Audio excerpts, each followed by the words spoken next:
Can you call us to order, or roll call, Peggy, please? Commissioner Schrey, Here. Commissioner Horowitz, Here. Commissioner Rhodey, Here. Commissioner Malash. She's here. Here, I guess, shortly. And Keith will, Commissioner Denosick will be on shortly. Okay, can we all please stand for the Pledge of Allegiance? I pledge allegiance to the flag Of the United States of America, to the republic for which it stands, one nation, under God, indivisible, liberty and justice for all.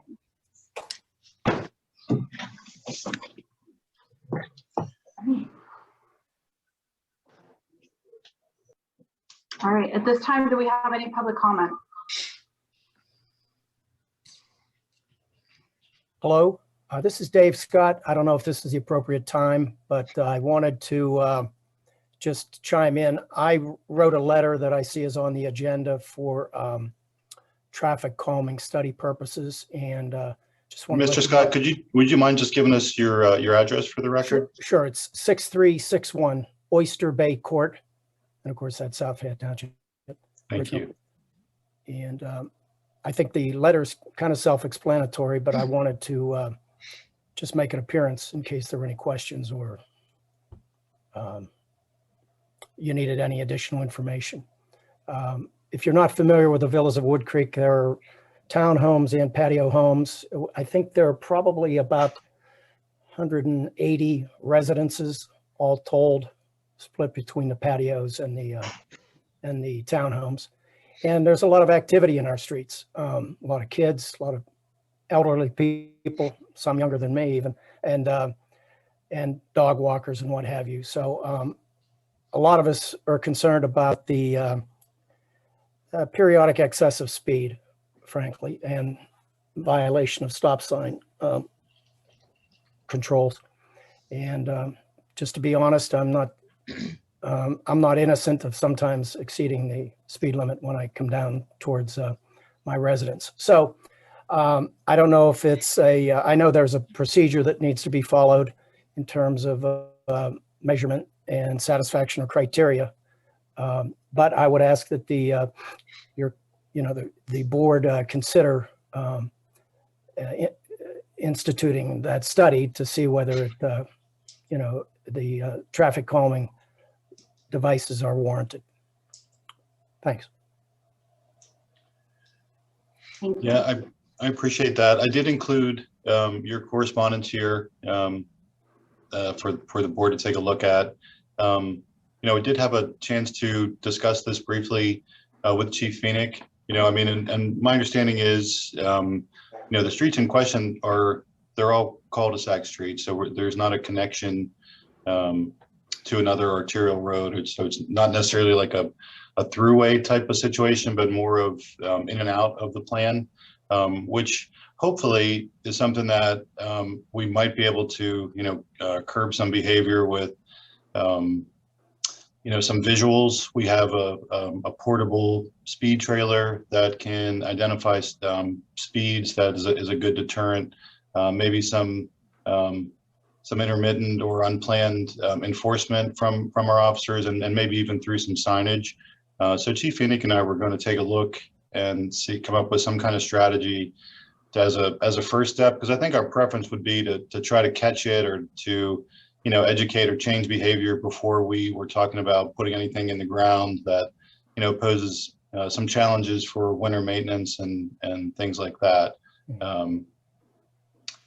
I don't know if anyone on the board has anything more to add, but that was really where we thought we would start with this, and keep in touch with you, Mr. Scott, to let you know kind of what we're seeing out there and what our efforts are, and then ask that you also continue to stay in touch with us to report if this activity is increasing, getting worse, or if it's getting better. Okay. Yeah, Mr. Scott, this is John Phoenix, the chief. I had an officer go up there today to look at various locations that we could put that speed sign. And we will probably have it hopefully erected by either later this week or the beginning of next week. And our officers have been instructed to periodically sit there to watch the stop signs. Is there a particular road in there that seems to be the worst, and a specific time that seems to be the worst?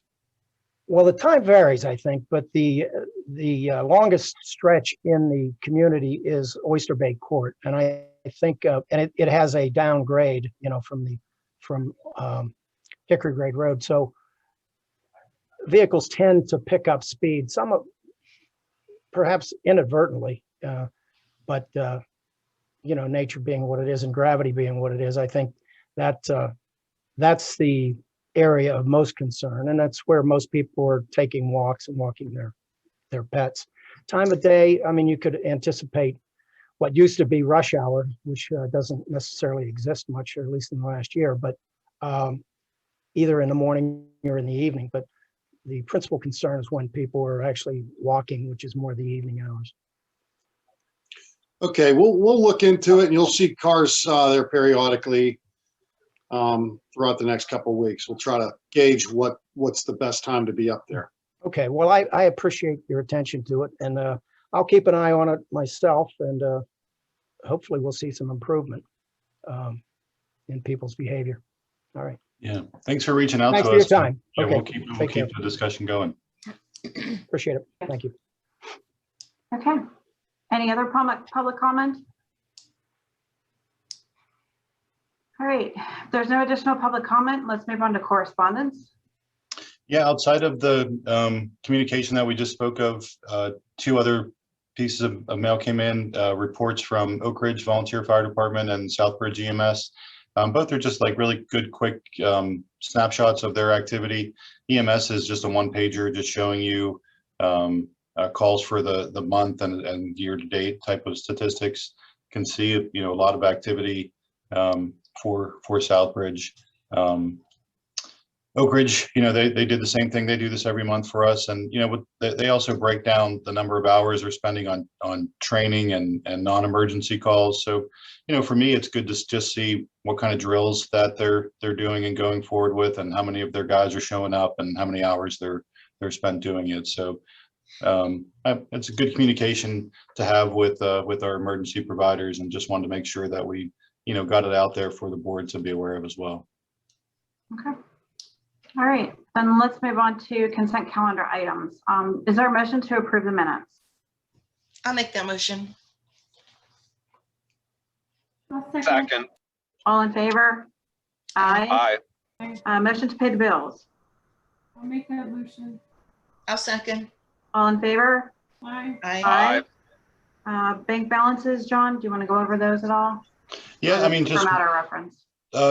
Just reference, but I mean, the one thing to point out is that, you know, we are with the Washington Financial, who the board approved as our service provider. You can see the statements transferred over to them. We still have some parallel accounts with Northwest, but we're in the process of migrating that stuff over. So we're about 75% there. So next month we should be entirely there. Sounds good. All right, let's move on to department reports. Item A, building permit reports. Building permits are listed for you here. Majority of them are single family. We have a few new construction and a few, you know, accessory types of structures. From a commercial perspective, the only thing that we had some renovations, I believe, within Abilene. We had, let me see if I can find them now. Commercial alteration. This SMSA on Abilene Road, I think that is the Verizon building that was approved for expansion. And then a couple other things commercially as well. I did take a peek at our year-to-date numbers. You could see, you know, pretty healthy month from a revenue standpoint. You know, pretty far ahead where we were this time last year, but it's a little bit misleading because of early in 2020 with COVID scares and restrictions. The months of March and April were really impacted. So we're well over those 2020 numbers from a year-to-date perspective. But you know, all in all, The majority of these are charter homes and Lafayette Meadows with new family construction, sheds and accessory structures, and then just a handful of commercial applications.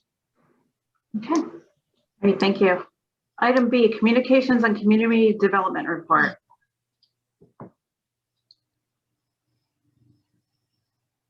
Okay. Andrea, do you want to jump on this? I can scroll for you. Thank you. Hi, everyone. It's springtime, which means working on the summer magazine. There's a preliminary list of some of the topic highlights that'll be in that issue, which will come out in late June. One of the major stories being the opening of the Gladden acid mine drainage treatment plant, which we attended the opening for. I wanted to mention, it's not written on my report, but we did add to the website as requested last month, the links to report road issues to Allegheny County for their roads and to PennDOT for the state roads. That's on our roads page and our public works page now.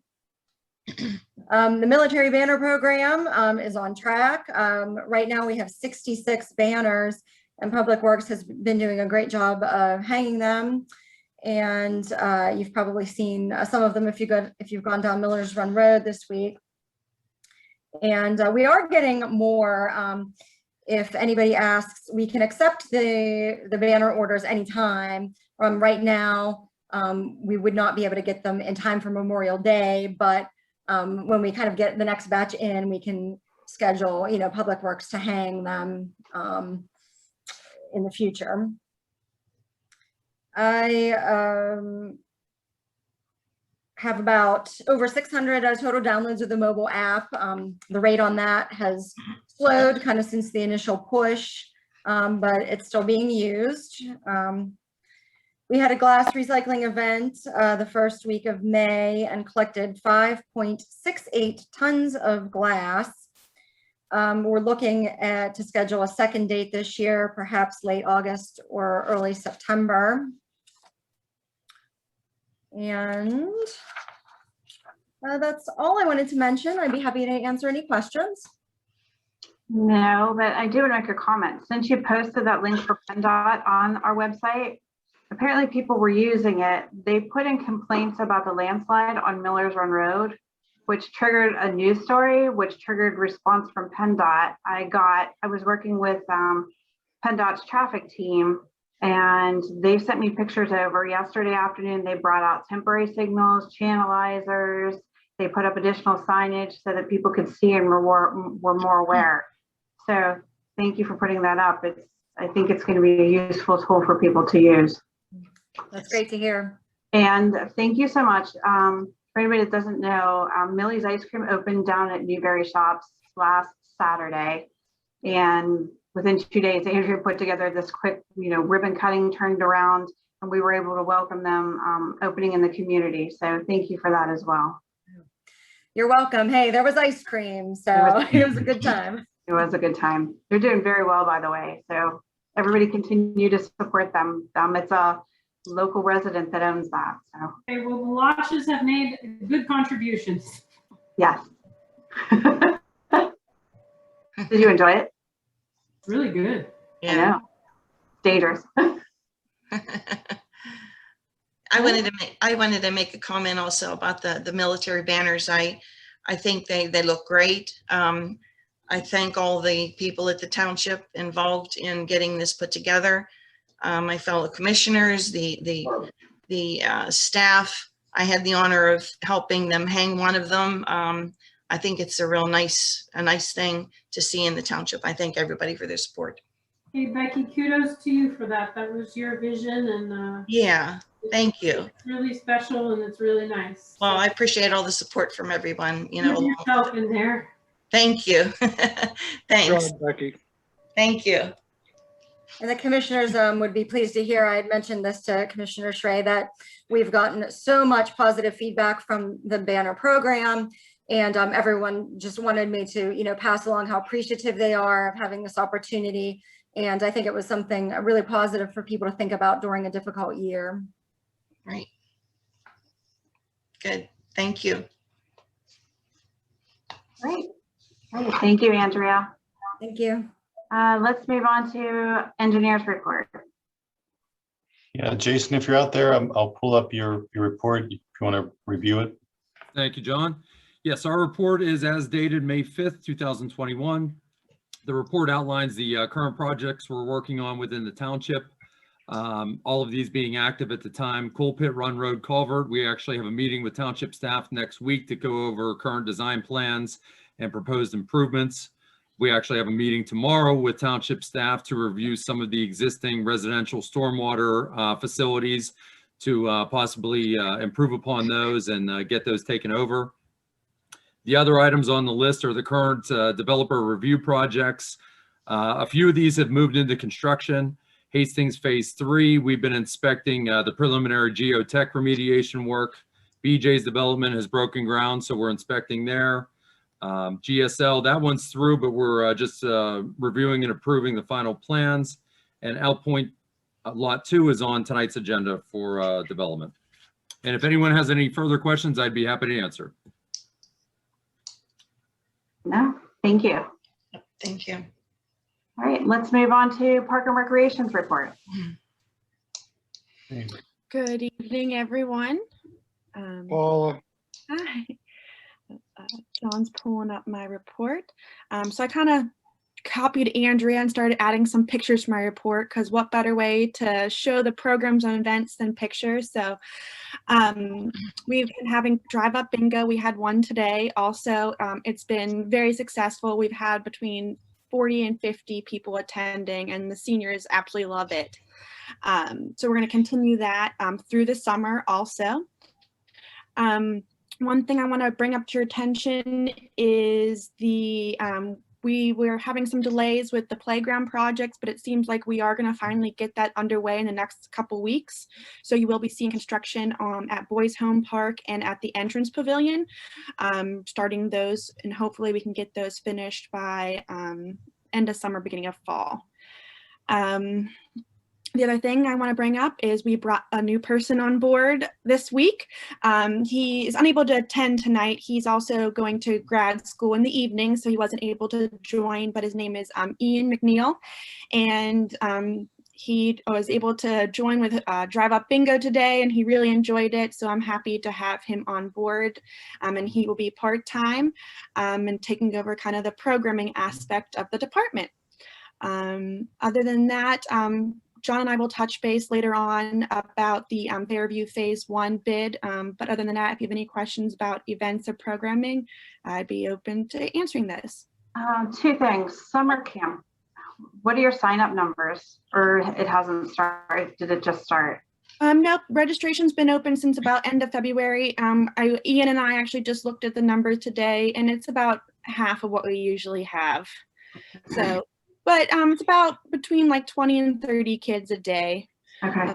So which actually might be good, you know, a little bit more able to social distance than having our full amount. But registration is still open. It'll be open throughout the summer.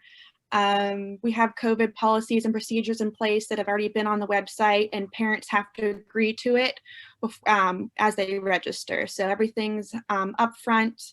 Haven't gotten too many concerns or questions yet from parents, so that's good. Okay. And then the other one was, do you remember we were going to carry over the conversation about fireworks from last month? Yep. Yep. So just kind of what are your thoughts on fireworks, how to go about planning with people in the park? I just want to know what everyone's thoughts were. I was thinking a certain amount of tickets for in the park, or do we just want to open it up to everyone and hopefully we can just control the crowds? What's everyone's thoughts? I think I'm okay opening it up to just everybody. I saw that City of Pittsburgh is hosting them this year. So that's one good thing. And then the other thing I'm seeing is, you know, with all of these restrictions being, everything's starting to open up, it's outside. I don't have a problem with just opening it up. Okay. In the past, we just advertised that it's limited parking in the park, and that we did encourage people to find other places, but there was limited spots in the park. So that's whatever you did previously would be fine. Okay, sounds good. And kind of along the same lines with fireworks, I know we mentioned we wanted to try to do something in the fall, like Community Day. So I've just still been thinking about that. I am partnering with the chief on a 5K in September. I don't know if we just kind of want to focus our efforts on that, and we'll have the hunt again, hopefully in October, and then do the drive-through light ups in Fairview, and then maybe just, you know, focus on bringing Community Day back next year. Kind of what are your thoughts? Since the 5K is kind of a newer event, we're kind of having more efforts to go towards that. Just wanted to kind of bring that all to your guys' attention. Do you still have the Community Day Committee? I mean, I know they typically start in January or February with planning. Yeah, we haven't met yet. We just kind of been, I've been thinking about it, but just kind of getting camp up and going with like COVID. And like I said, starting with the 5K, I haven't had a chance to meet yet with the Community Day Committee. You know, August is definitely too soon because we start planning in like January for August. So the only other time we'd be able to have it is probably in October, but we have the hunt in October. So I was just trying to think of when we could try to do something, and it's just kind of not lining up as I would like. Do you think we could like add some things to the day that the 5K is going on, so that that's like a part of a celebration? I know it might not be exactly like we had in the past for Community Day, but you know, maybe still, you know, think about food trucks and some things maybe on the field in a limited capacity, or I know the chief and I have already been working. He already contacted Oakdale. We're gonna have a stage.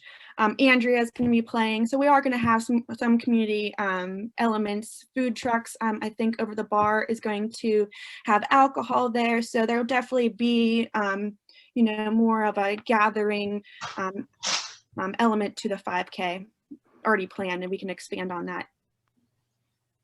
My only, if I can interject, my only caution with that would be we have a possibility of 250 participants in the race. And if we open it up to more than that, we might have issues with parking. I don't know how that would fly. Well, what time is the 5K starting? Well, we start taking registration at 8:30 and the race actually starts at 10, and we are planning to go until 1. I've reached out to Millie's Ice Cream, who's going to have a truck there. And then she's given me a list of other food trucks that we're going to have there. And like Paula said, the Over the Bar is providing beer.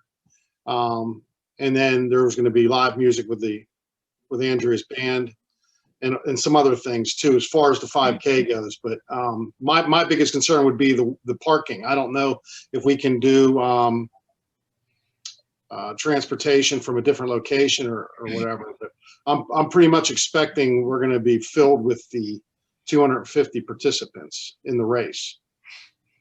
But I don't know what to expect again, because this is the first year we're doing this. And this is through the FBI National Academy Associates Western Pennsylvania chapter. But Paula's helping with her expertise to put this together and help me with it. So, I mean, it's up to the township commissioners if they want to integrate something like that with that. I don't have a problem with it. I'm just cautioning about maybe the parking issues. We have parking issues at Community Day anyways. We handle that, busing and whatnot, golf cart shuttles. But if we're wanting to do something, kind of what month were you thinking about? What are you looking for? I just, with the other events going on, September and October, I just don't know when we'd be able to squeeze that in. Could we add some smaller other events? Yeah, with Ian getting on board, I was hoping he maybe try to get some concerts. Maybe in I was thinking like a concert series or something. Like I said, I want to do more movies in the park. September, October, have like a Halloween movie in the park. So definitely little smaller events were already on my radar. Okay. I mean, I'm okay with foregoing it and just starting off fresh next year. Okay. And that way we can start, if we do the 5K again next year, we'll know far enough advance and planning for that. We'll be able to start community day planning in January.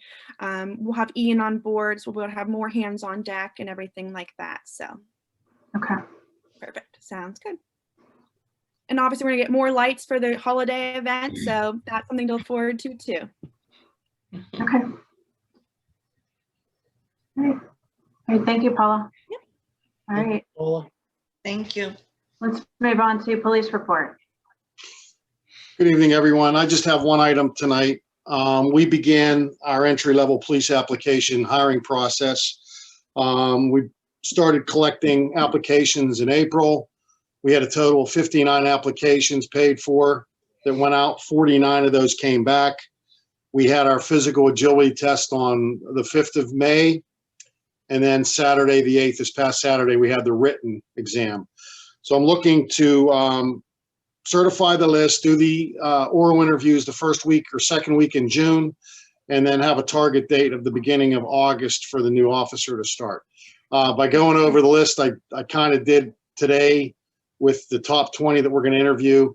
There's a lot of good candidates on that list. So I'm looking forward to bringing the next officer on here. And my target, like I said, is August. Real good. Keep it posted. Okay. All right, thanks, Chief.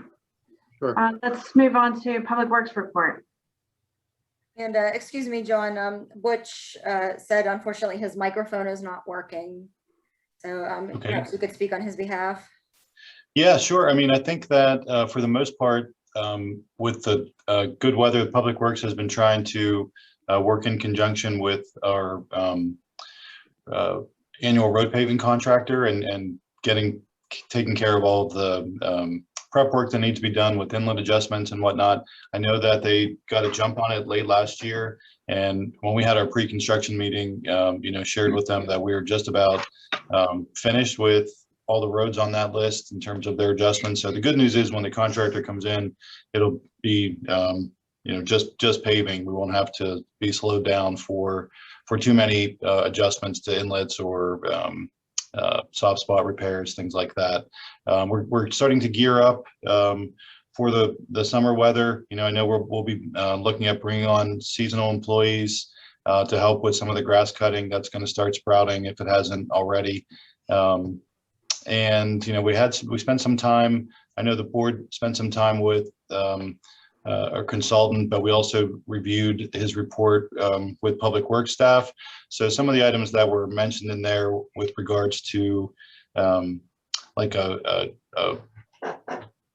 job ticket type of system and the snow and ice control program and those other suggestions we're starting to conceptualize a little more.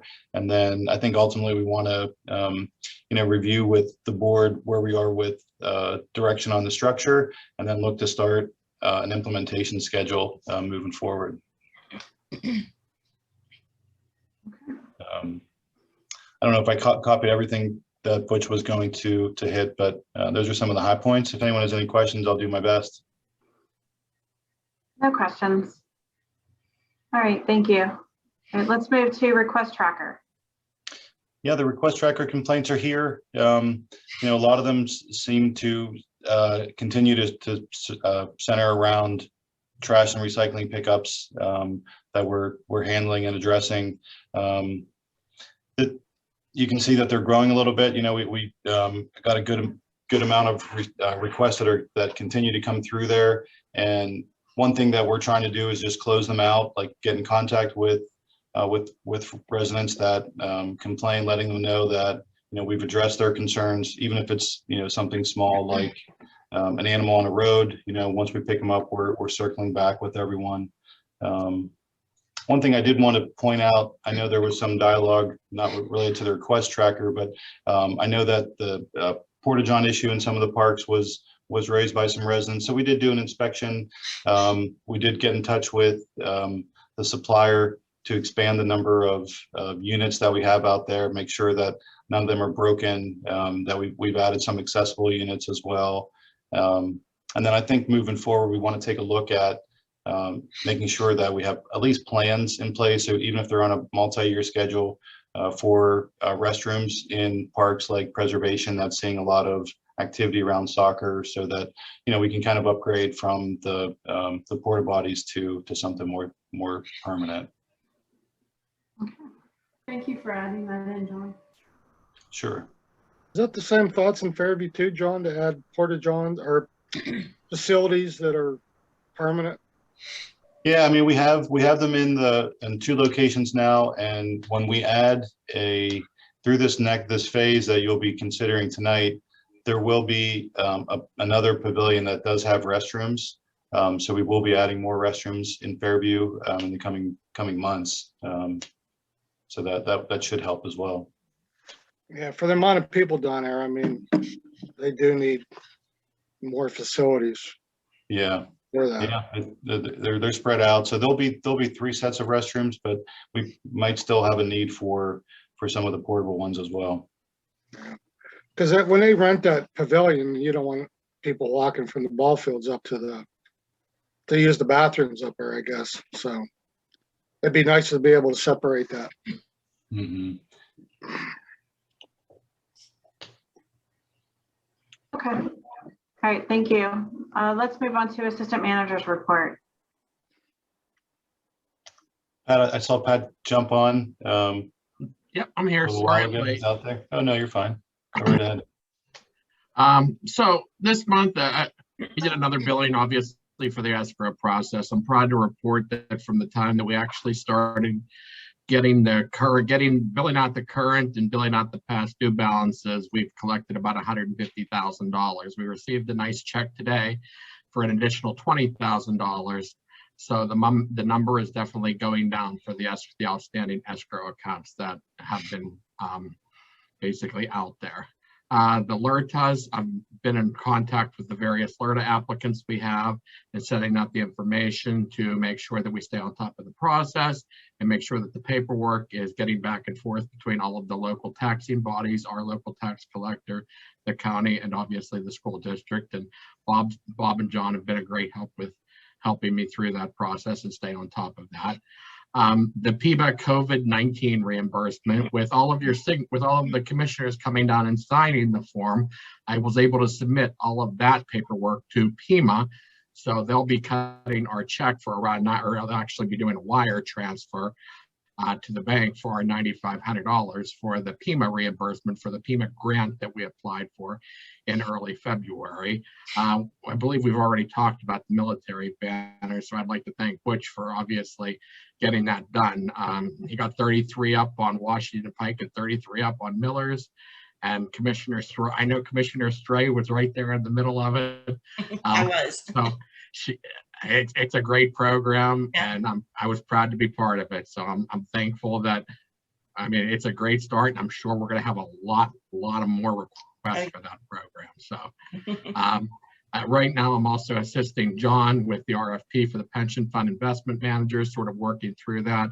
I submitted him a preliminary draft today, so I'm sure we'll review it together and basically go over and tweak it a little bit. Hopefully we can have that out shortly after he gets an opportunity to discuss that with obviously the board. There's two things on here that I did omit that I'm just sort of going to talk about briefly. It's the American Rescue Plan. Obviously, I know that came up last month. We're still getting our $1.5 million. I was on a call late yesterday afternoon with Senator Casey's office, and I got the interim guidance for the funds and what it can be actually used for. It's 157 pages, the interim guidance. So I started reviewing the first 40 pages of the guidance sometime this morning, and I need to review the next piece of it, obviously. And this is the interim guidance. This isn't the final guidance. There's obviously, when it was just being rolled out, we thought there'd be a lot more leeway. Don't get me wrong, there is a decent amount of leeway with what this can be used for, but there are obviously more restrictions than originally anticipated. So as soon as I get through the entire package, then I'll be able to give a final report on what actually we can use that money for. But I mean, $1.5 million from the government, I mean, anytime that you're getting that, obviously, I mean, that's a plus for the township.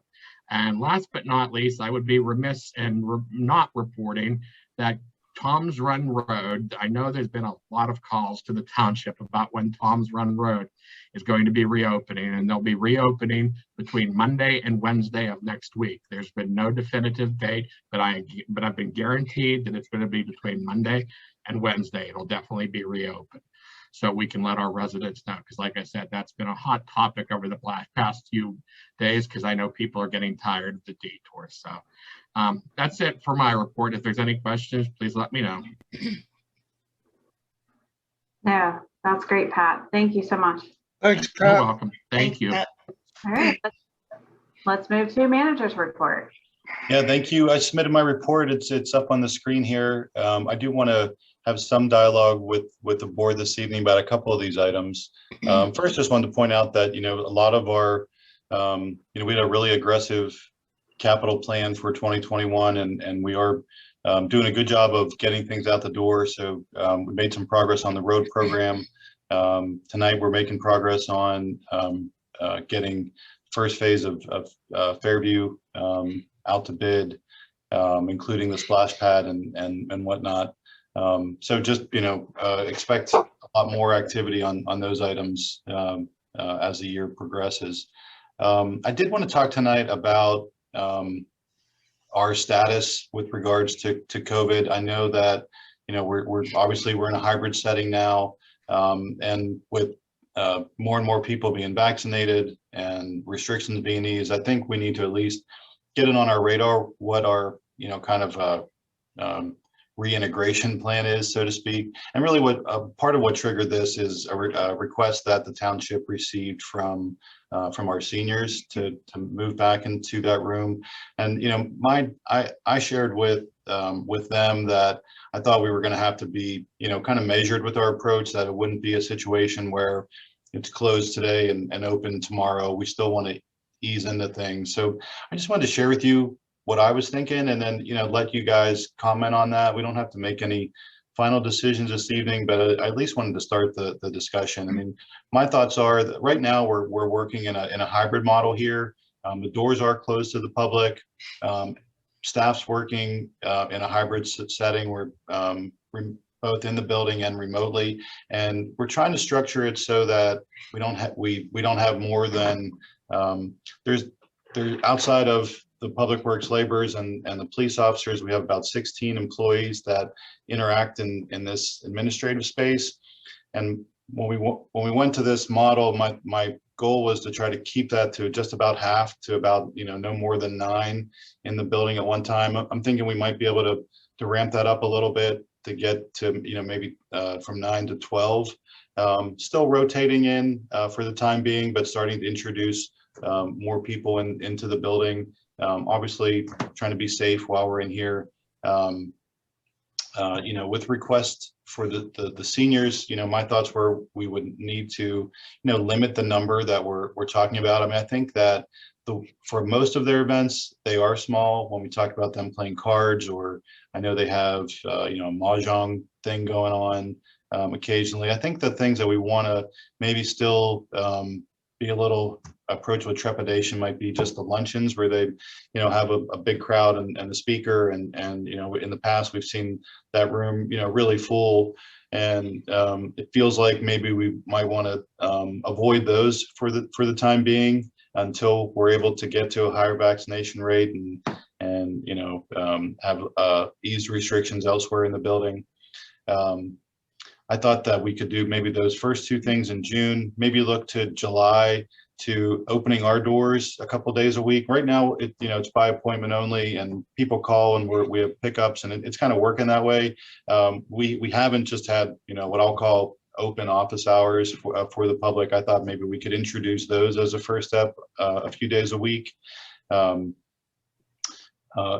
Then as we progress through the summer, maybe the next step would be to have dip our toe into the indoor programming. I know the library has requested us to consider those kind of things. The spaces where we have those tend to be a little more compact. So I thought we might want to wait until a little later in the summer, again, to let those numbers grow a little more. And then the ultimate goal would be to look at a date like September 1st and kind of circle that as a time, as a target for, us to resume 40 hours in the building for staff. I think we still can consider, remote options for folks. I think we've learned through COVID that we're getting work done remotely and we're able to, stay on a path. We have some good management kind of tools in place to make sure that work's getting done, to monitor work while we're away. So I think we might be able to continue that on a limited basis, but circle that month as a time to plan on people, kind of re-entering in the office. I thought, at that time we would look to have traditional hours back to the building and to resume our meetings in a traditional setting. I think we could still offer a virtual option for folks that might want to just be able to see and observe what's going on, or maybe offer some comment without having to come down. But I think we need to start transitioning back to that more in-person normal way that we were in last year. So I don't know if you guys are feeling like we're not quite there yet, or if we want to be a little more cautious, but I wanted to at least introduce this, get people's thoughts on it. And then, with anything, these things do kind of change as more information becomes available, as, restrictions are eased and more people get vaccinated. So this was, my ideas, and kind of wanted to see where the board, how the board wanted to move that forward.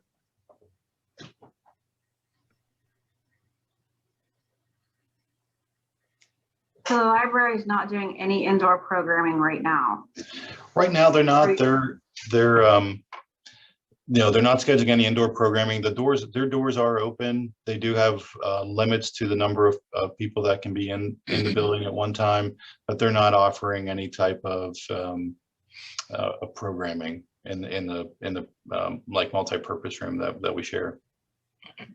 They are working with me, and they have some programs at Fairview Pavilion in Morgan Park.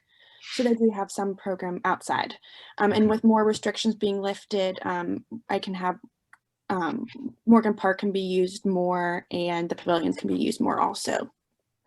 I'm just thinking, if we allow the seniors to resume use of 50% capacity June 1st, we should probably do the same for the library. Yeah, we could. And one of the things that I wanted to look into, I really haven't had a chance. I know that there are, there's other senior facilities in the county. I wanted to get a sense of what they're doing, and if they're starting to open their doors back in. And we've been on the conservative side of this, so I'd want to kind of stay in that vein. If those doors aren't reopening, maybe we kind of line up our efforts with other facilities. But I haven't had a chance to really explore those too much. So John, I'm not, so right, the positivity rate is under 5% at 4.75. The infection rate is 0.8 something. I guess, is there, I'm not familiar with the public building requirements. And again, whatever we decide what's best for the residents, but this just seems a little bit overly conservative to me. Okay. Yeah. I feel like it's a time when, as long as it's safe, which I feel like there's many, many safe things that people can do to really keep this risk extraordinarily low. And my frame of reference is my work every day, right? So we're opening back up in a much more challenging environment than what we're talking about here. So I guess people want to get out and be together in a senior center. I would hate to be overly cautious and too conservative. And I don't know what the right answer is. I just would push us on that thought process. If that's what the seniors want to do, they've all had the opportunity to be vaccinated. We could still require masks if that makes them feel safer. We'll make that optional. But if there's no regulatory guidance holding us back, I'm not so sure why we would be so conservative if, it's a time when people want to be together again. So that's where I was basing this off of. John's 50% capacity for indoor use for the senior center is what we just moved to or moving to this weekend for indoor. And then maybe we just follow the guidelines. So if it's 50% now, then we stay at 50%. And then when that increases, then we just follow state guidelines, and then whatever the requirements are at that time. Okay. I think it was May 7th. I think May 17th was the date. Yeah, I think like that kind of makes a little bit more sense. Let's just follow the guidelines that were required. Certainly we can always evaluate things if we Exactly. want something different. I just would like us to think about getting people together if that's what they want. Sure. As aggressively as we can, safely, obviously. I'm not saying do anything irresponsibly, but I like that idea of the, as Gwen said, let's just follow what the guidelines are. Okay. The guidelines just came out yesterday. It is the 17th. On the 17th, indoor limits will increase to 50%, outdoor gathering 75%. So, and then maybe the other thing I would do is keep them contained to the space that they're in. So if it's the seniors, then they need to stay in their area contained. They can't be walking all through the buildings. And the same thing for the library. So there's no in and out and people crossing back and forth. And then just make sure that they're wearing their masks if they're indoors. Okay. Yeah, I mean, and related to our operations, you know, clearly you've all demonstrated that work's getting done and a lot of work can get done. If we're still meeting the residents' needs, and you're confident that and you measure it and you know that, you know, I don't have necessarily an opinion one way or the other. I think it's much more convenient for me to walk into the township building if I need something. So again, I would ask us to follow the guidelines, but not be so overly conservative. People have had the opportunity to vaccinate if that's what they wanted, the opportunity to wear the mask. You know, we've been going in stores every day for a long time, and yeah, you know, I don't know that, I don't feel really good about being that restrictive till September 1st from a COVID safety perspective. Anyway. I agree. That's why I think maybe we'll use this as a tentative guideline for what we're going to do. And maybe each meeting we'll just revisit, are there new guidelines? Are there lessening of the restrictions? And maybe just continue to follow the guidelines to that at that point. You said they lift on May 17th. So could we move that to the 17th? What is today, the 12th? Yeah. That's Monday. Review it each month or something? That's exactly. Yeah. Yeah, we can. We totally can. You know, we probably, you know, the room the seniors use, it's been used for other things over the past year, so we might need a little time to kind of unwind some of that stuff. But so it might not be exactly on the 17th, but I think pretty soon thereafter we can welcome them back. I guess, and I just would ask, I mean, do we really need to not open the township building back to 5 days a week till July? I mean, there's not a ton of people that probably flow through there, or I don't know, just don't have to decide now, but I think that's an inconvenience to some residents, so I don't know. Yeah, I mean, to be honest with you, right now, even though the doors are locked, when someone comes down, you know, we greet them, we brought them into the building, you know, so we're not turning people away in that regard. Okay. But the doors are locked at this point. But I think your advice is good. I think we can, you know, just you know, stay plugged into what the guidance says. You know, I think I've heard you on the seniors, keep them, you know, keep that space isolated, keep them safe, but allow them to come back in, especially if they're expressing a desire to. I think they'll probably want to see you know, safety guidelines in place as well for their own protection. So, you know, we can just enforce that with signage and with how we communicate with them.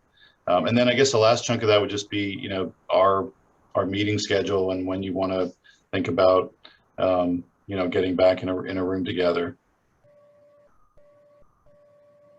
So I'm good waiting until September, only because we're hitting the summer months where the meetings are short and slow. And that'll just give you time to see how everything else is working out. Okay.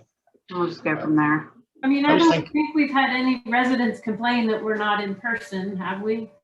Yeah. No, we haven't. The only thing I might ask you guys to consider would be for like some of the the boards, like the zoning board or the planning commission, give them the option if they're interested in returning back to in person over the summer, maybe consider that.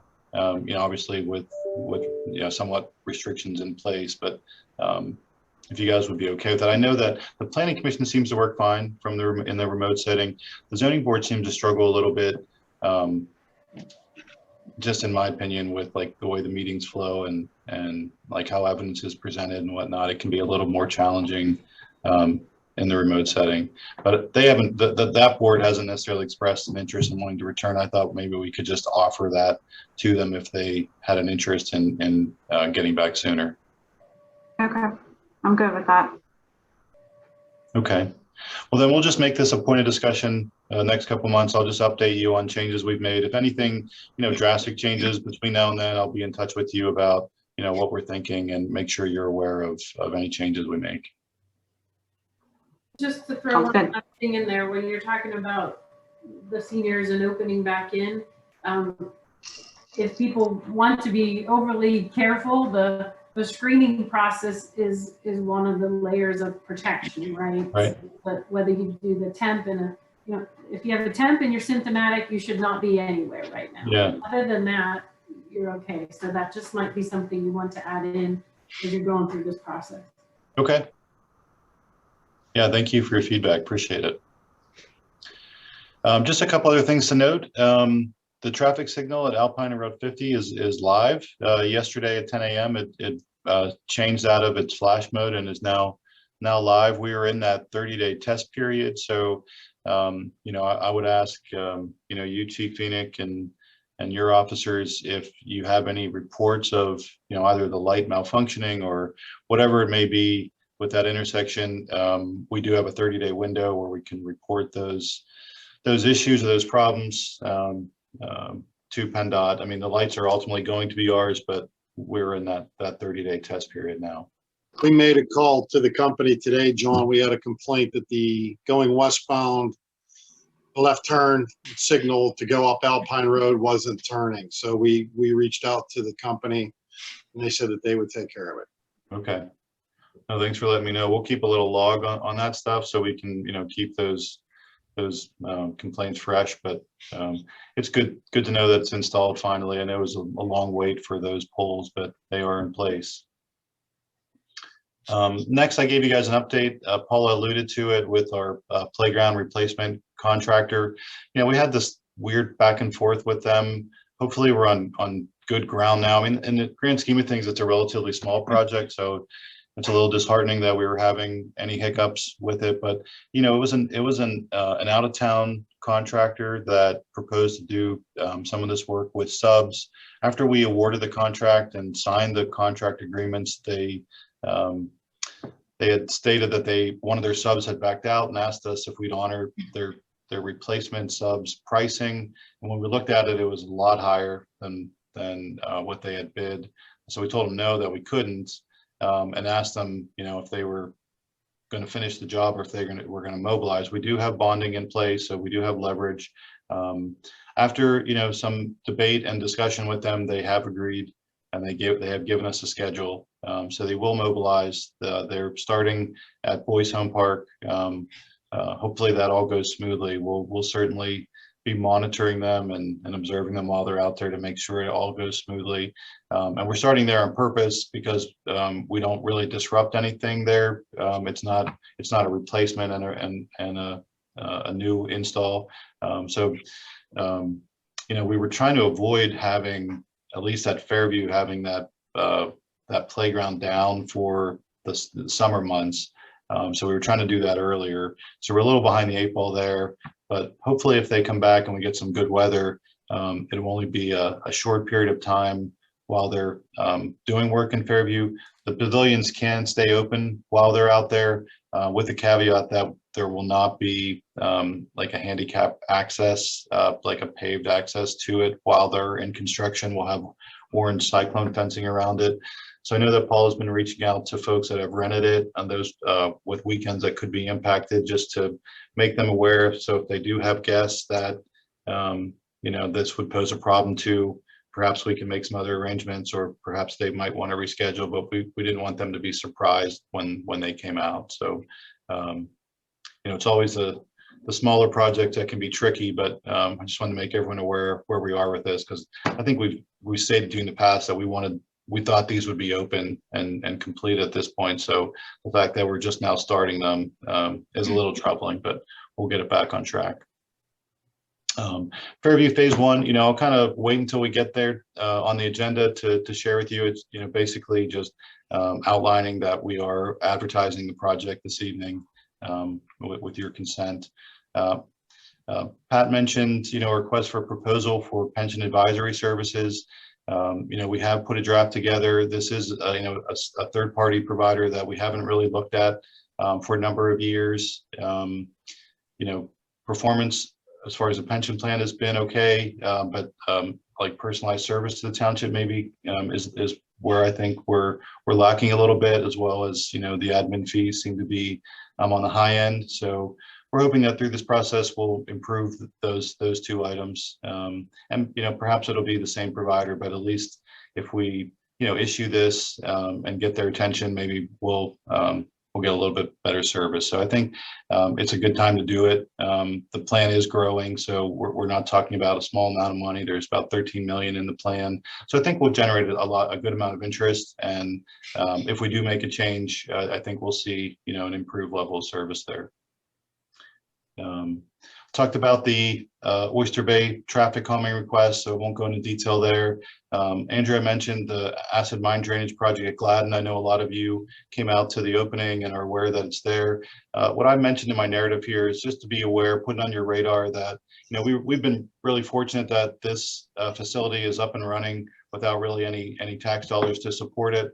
And I know that the South Fayette Conservation Group has secured grants that will cover some of the operations for a limited period of time, but those funds will dry up, and I think they're hoping to identify a long-range solution for their operations. So they've kind of prepped us, so they've made us aware that we're going to be kind of coming to you, South Fayette Township, to request some support for maintenance. So my discussion with them has been, they're in the data gathering phases. They've just been open a few months. They want to get some history of utilities, of supplies, labor, that kind of thing, and come to us with a more detailed request. But I suggested that they do that prior to us starting our budget process, so that we can include some support if it's warranted, but just wanted to make the board aware that that is likely to occur. I won't talk much about the police CBA. This has all been ratified. We're just in the process of putting it into a document. I was hoping we'd have that in final form tonight for you guys to formally approve, but we don't have it in signature format, so it's going to have to wait one more meeting. So sorry I talked longer than I wanted to, but if you have any questions, I'll be happy to address them. If not, we can get into the agenda items. No, I don't have any questions. Thank you. Thank you. Thanks. Well, let's move on. There's no old unfinished business, so let's move to new business. Item A, discuss and consider F-03-2021 Hastings Crossroads, lot 179 and 180 lot line revision. Yeah, Jason, you want to cover this quickly? I mean, this was something obviously you see KU's name on the review letter. Don's not with us tonight. It is a relatively minor application, but Jay, do you have just a brief summary that you can give to the board? Sure. This was an item that I believe was intended to be handled during the overall development, and it kind of fell through the cracks as far as the lot line revision between 178 and 177. It was on the agenda at last month's Planning Commission, passed through with basically the only contingency item would be addressing the items within the KU letter, which I believe, John, were addressed at this point. Yeah. And if anyone has any questions, I'd certainly be happy to attempt to answer them.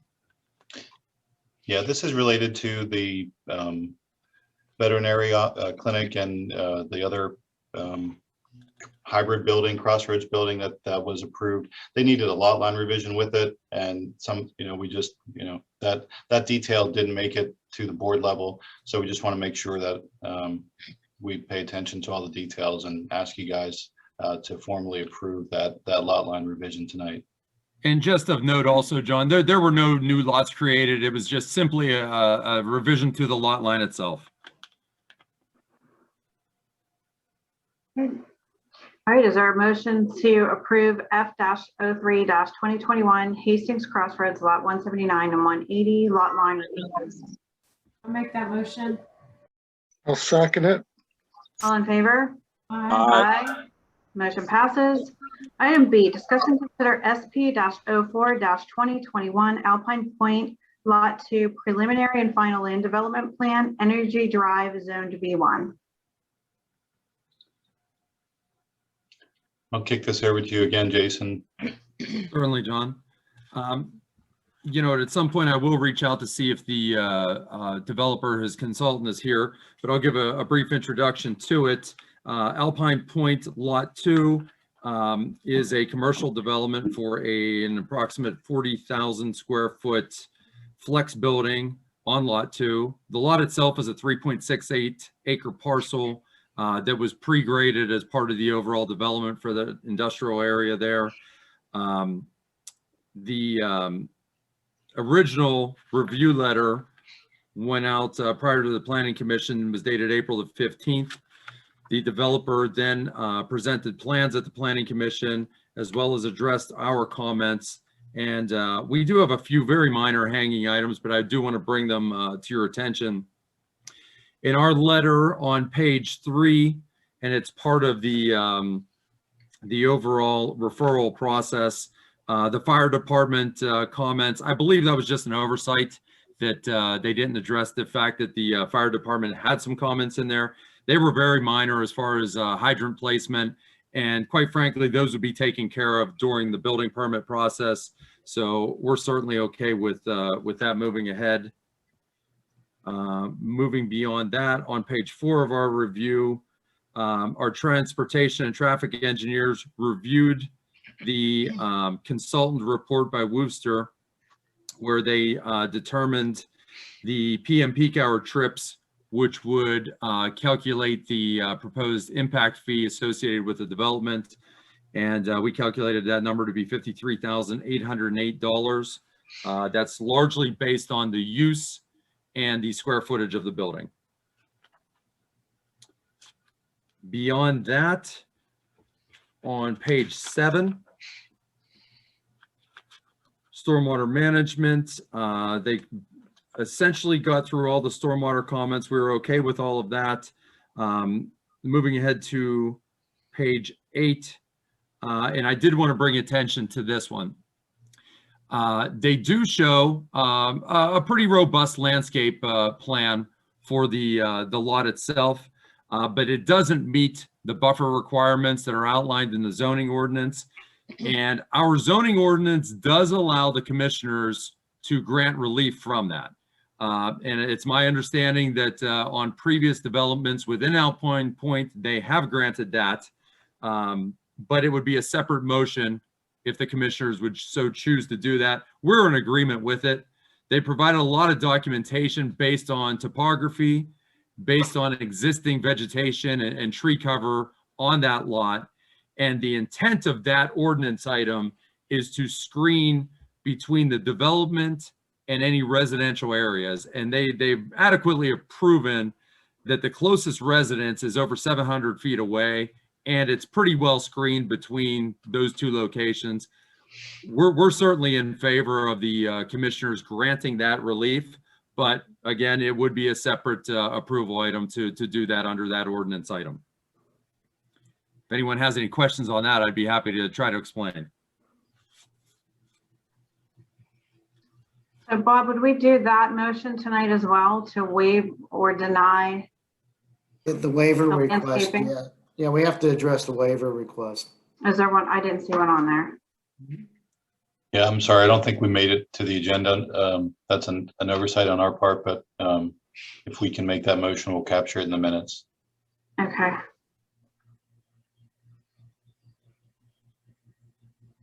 And then the last review item that is kind of out there is just the fact that the developer will need to execute a stormwater management O&M agreement to cover the on-lot water quality BMPs that are proposed.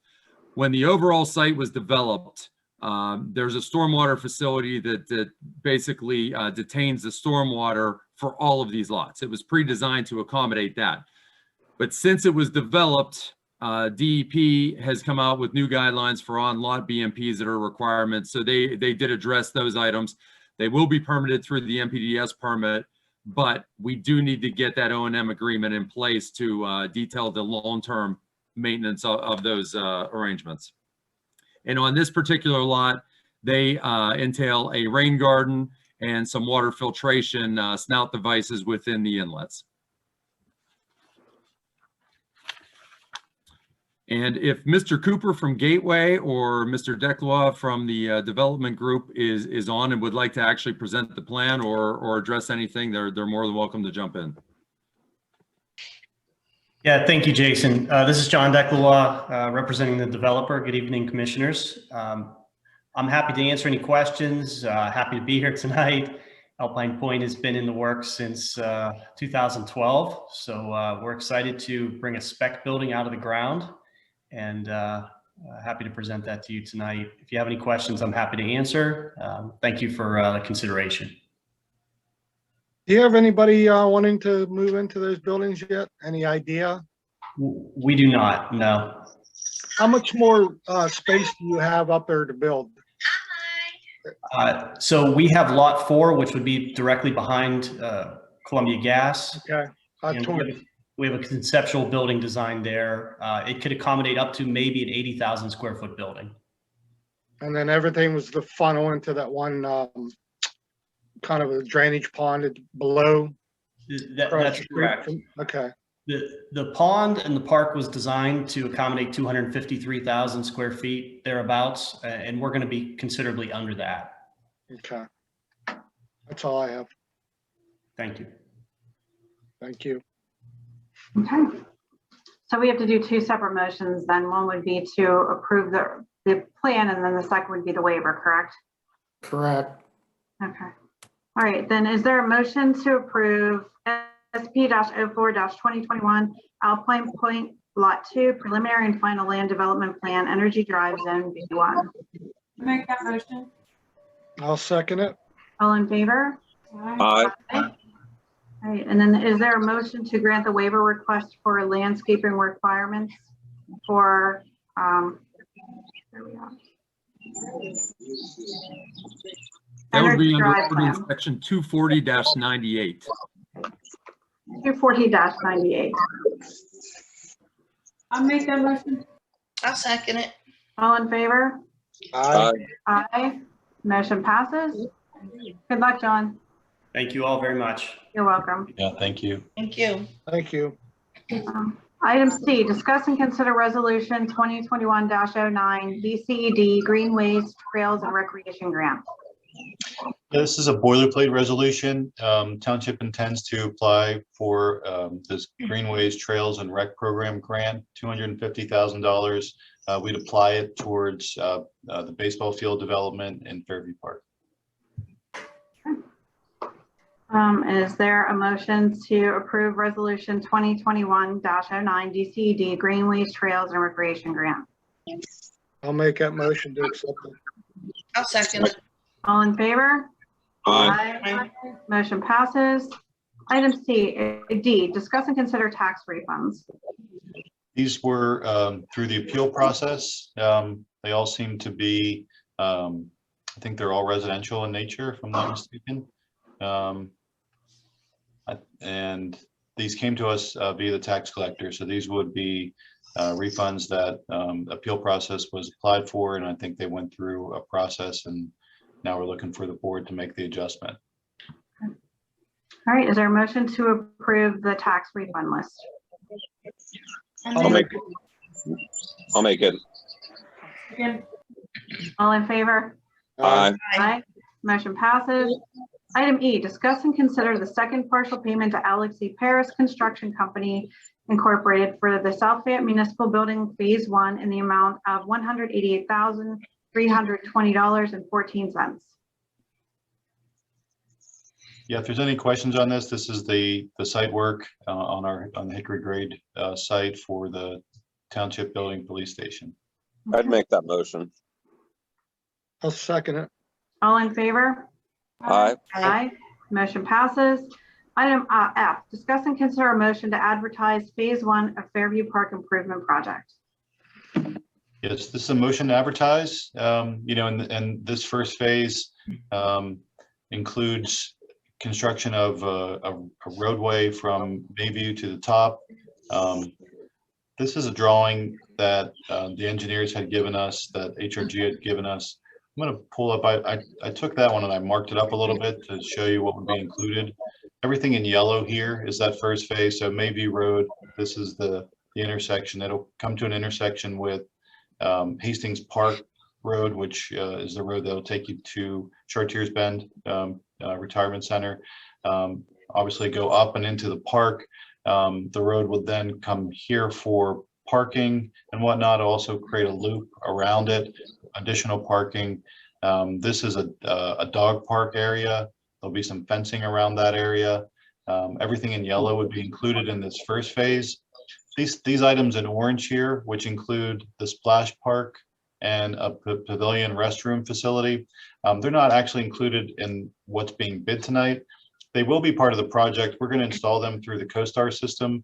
So both of these items, the amenities involved in the splash pad as well as the pavilion are on a CoStar's list. So we would work with the CoStar's vendor to secure those items and install them. They just won't be included in the project that's bid.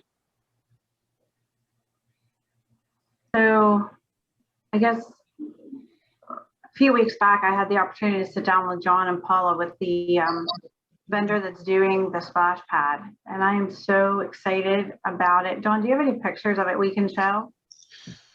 I don't have them queued up. I apologize for that. I can get them out to everyone and display them, but sorry, I wasn't prepared to do that. That's okay. Talk about a vision, Gwen. I mean, you've been talking about that splash pad since we were at your first conference, and finally seeing it come to fruition is really, really cool. I'm so happy for you. It's so exciting. For you too. Can I touch base on the pavilion real quick? Keith, you mentioned about restroom facilities earlier. Yes. This pavilion, we planned it in a way that the restrooms, so there'll be 2 pavilion areas and the restrooms will be in the middle. So one side can be used for rentals and the restrooms won't interfere with that. And then the other side can be used for like the baseball and their concession stand and people eating. So the restrooms are placed so they're not like the pavilion right now. So it's a nice placement where people don't have to go through a rental to use the restroom facilities. That's on this first phase through there. And then the existing ball fields down below, is there any thoughts of putting restrooms down there for them? A small, like a concession stand type? Actually, Fairview B has bathrooms already. That's by the soccer fields and everything, like below where the pavilion is now. Yeah, it's the second ball field. They have restrooms. Oh, okay. All right, thank you. But at the first one right now, there is only a porta john, or they have to go all the way to the entrance pavilion. Okay. And then also in the next couple weeks too, you guys will see I'm going to be promoting for people to submit pictures of their dogs. PetSmart has a contest for a dog park grant, more of a contest. But I'm going to go out and try to get $2,500 for the dog park, or $25,000 for the dog park. It's more of a contest. I have to submit an application and then people will vote for their favorite park. So hopefully we can get to the point where we can get community members to vote for our dog park. So you'll see that in the next couple weeks. Very nice. Thank you. So exciting. Okay. All right. Is there a motion to approve advertising Phase 1 of Fairview Park Improvement Project? I'll make that motion. I'll second. All in favor? Aye. Aye. Motion passes. Item E, just discuss and consider a motion to advertise an RFP for pension advisory services. Is there a motion to advertise the RFP for pension advisory services? I'll make that motion. Second. All in favor? Aye. Aye. Okay. At this time, is there any other public comment? Okay, seeing as there's no public comment, any board discussion? I just have one item. I did attend the Gladden treatment facility opening, and boy, is it impressive. You have to see how clean the water is flowing through there, and just how it's cleaned up the entire area. It's really, really impressive, and good work by our conservation group. They secured, it was millions of dollars in grant money to do this.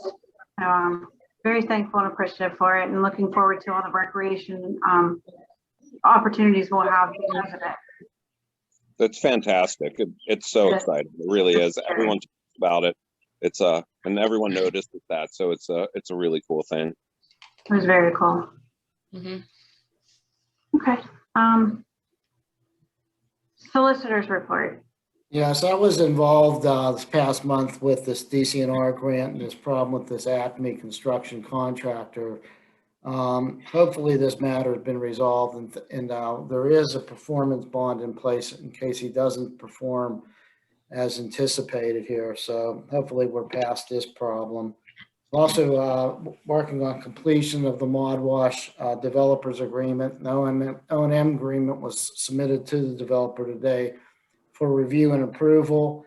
Sounds like a couple more developers agreements are coming forward. It'll be as a result of the approvals this evening, including Mr. Decola's project at Alpine Point. And I do have a few legal matters involving real estate for executive session. Okay. All right. Then can I have a motion to adjourn, not to return to executive session to discuss legal matters? I'll make that motion. I'll second it. All in favor? Aye. Aye. Okay, meeting adjourned.